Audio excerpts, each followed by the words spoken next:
Hi everybody, very welcome to Mentour and yet another video podcast. As always, I hope you're doing absolutely fantastic. So, over the weekend, a flame retardant foam system went amok inside of a British Airways hangar containing a Boeing 777ER. How come a system like this can go amok? What is the system installed for and what will happen to the aircraft? Stay tuned. Wind 31016, ribbon right, front arm. Cleared 1 and 31 right. Delta 260, for duty.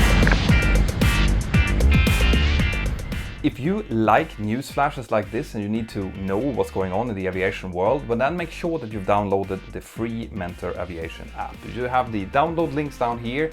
We are constantly updating the app with the latest news from all over the world. Some of them we push out to you. But don't worry, you can go into settings and change those pushes if you don't like them.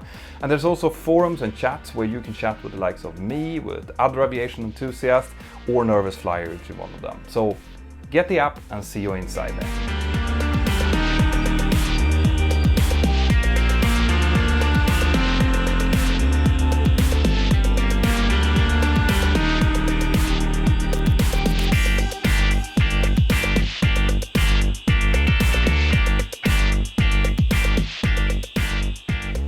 Right, so I wanted to do this video because I was actually sent these videos this morning and I thought that this looked absolutely incredible and I had some questions about it. Like, for example, how come that a foam system that is there in order to protect the aircraft and the equipment can run amok and cause more damage than it actually helps? What is the foam made of? And how can you actually clean out the hangar after something like this has happened? So I did some digging, all right? And it turns out that there are some quite strict rules when it comes to what kind of fire retardant system that you need to have inside of a modern hangar today. Hangars that are big and can take huge aircraft, they need to have a foam system for the simple reason that aircraft that are standing inside of the hangar generally has quite a lot of fuel left in the tanks. And if there were to be a fuel leak or an oil leak or someone spilled some kind of alcohol or whatever onto the floor, it is very hard for firefighters, I used to be one of those airport firefighters, to actually access into the hangar and stop it as quickly as possible. And it could, if it starts burning for a long time, then it could cause an immense amount of damage. So basically a system had to be invented that would quickly make sure that any fuel spill or any oil spill would be quickly covered and that any fire that was, raging in that fuel spill would be taken out like this. So this is where the different types of foams comes in. Generally, the requirement is that the system needs to be able to completely fill the hangar floor with foam within 30 seconds. And it can do so with basically two types of subsets of foams. But the two subsets are synthetic foams and protein-based foams. Now, synthetic foams are, like the name suggests, they are made out of synthetic materials. They are generally extremely fast in expanding, which means that if you start to run a system like that, it will very quickly build up a very thick layer of foam, so it tends to be very effective against fires. But the downside is that it's very, very unfriendly to the environment. So if this foam would escape out of the hangar and seep into the groundwater, it could contaminate a large area for a very long time. And this has happened on quite a few occasions actually, where things like the fishes couldn't be eaten for years after the foam event.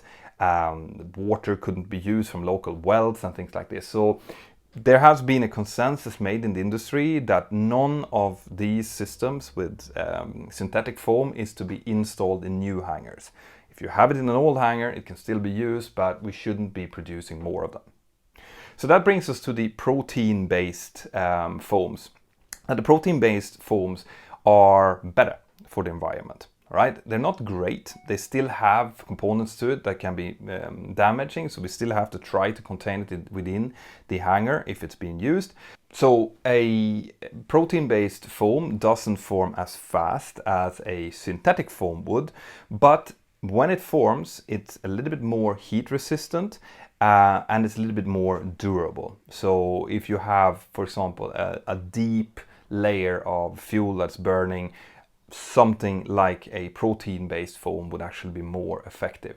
But the major benefit of it is that it is biodegradable. It's something that we can take care of and release into the water system in a controlled way in most of the cases.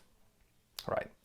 So how come that something like this can happen? That there was no fire, there was no fuel spill, but the system went off anyway. The fact is that this is not the first time that this has happened. It actually is more common than you would think, which is why there's actually lobby groups who are talking about, you know, maybe these systems are actually causing more damage than they are helpful. I would argue though that if the one time that you do have a proper fuel spill and a potential fire, you would be pretty happy to have a flame retardant system like this. But it does cause a lot of damage. So when a system like this is activated and it starts rising, touching components, every single component, especially aircraft spares that are being touched by it, has to be thoroughly clean and inspected. Because the foam will form a residue, and if it dries, that residue might cause damage to these components. That goes for the aircraft that's standing inside of the hangar as well. So generally it doesn't reach very high, but if it reaches into the brake assembly, for example, it has to be thoroughly cleaned through, and the foam can also, under certain circumstances, be corrosive to things like tires and seals. So that has to be thoroughly checked. If it's gone into the engine, that is not good, because that's going to be very expensive. But I don't think that this foam layer actually reached that high. But obviously, cleaning out the hangar, you know, cleaning out all of the other components, it's going to be very time consuming, and it's probably going to cost hundreds of thousands, if not in the low millions of dollars, to get everything back to running order. Now, reasons that these things can malfunction is like with anything. These systems have to be properly maintained, they have to be properly installed, they have to be properly tested, and if they're not, if there is some kind of malfunction in the installation, or a component has been, you know, wet or something like this, maybe there is a short circuit, then things like this can happen. So like I said, it has happened before and it will probably happen again. So has there ever been a foam incident where a human has been hurt? Well, in fact there has been. Like I said, this foam, once it starts to pump, will very quickly rise and would reach, especially in the case of the synthetic foam, can be very, very thick. And there was an incident in Florida back in 2014 where a civilian worker at a military base was working inside of a hangar when one of these systems malfunctioned and started producing the foam, and he couldn't find his way out and was suffocated in the foam. So yes, it has happened, but generally speaking, most of the damages that comes from incidents like this are environmental or economical. And that's what I had, guys. I bet you have questions about this. Please file them in. Like, I have worked as a firefighter, but this is not exactly my area of expertise. I hope you liked it anyway. I hope that I have earned a subscription. Because if you want these kind of news flashes that I do from time to time when I see something interesting, well then you need to have subscribed and you need to have filled in the notification bell, because otherwise you might not see it popping up in your YouTube suggested videos. Otherwise, I'm going to head into the Mentour Aviation app. I'm going to do a live stream this afternoon.